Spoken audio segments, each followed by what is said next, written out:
azihambile manje. Uyazi awuna picture ndicinga khona ukukutya ngokunile ndawo. Madoda uyacinga endaweni ukwenza ngokwenza. Ndenze lo bekuninzi. Okay. Kwekhulu nje ngawo. Mnganami anasikokoko segate this mnganami Madoda uNdlovu Tshako. izawutya manje. Tyasha. Ndlovu. Hola Ndlovu. Thinka Ku right Ndlovu. cha manje Tshako man angincede ndoda engilambile sibali ndoda Yaza kokutya Ndlovu. akukho hula Tu. ndoda ngilambile sibali Kokutya. yo sibali Lenje ihamba nawe. yo nalenje ilambile sibali yo angazi ukuthi ngenze njani makuso yo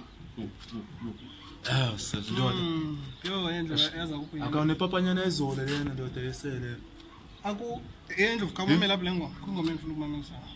Fake izinto uzicinzele kakhulu ukuba zivakala kacinzele. ucindezana Ya, eyivi lo ngoma amele zazivela futhi. Ba. Cinzela kakhulu yesizwe.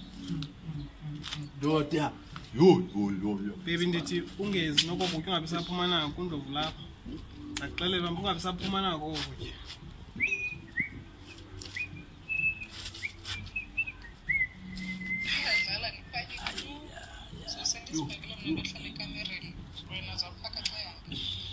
Jabu hayi Shamba akuxelela hamba kwakhe. Akuxelela. Hayi Ndlovu afuna. yini manje Sizakusendela lo ngoma apha. yes Susondela zakunika ingoma. Sakuthumelela suyifuna imamela yonke.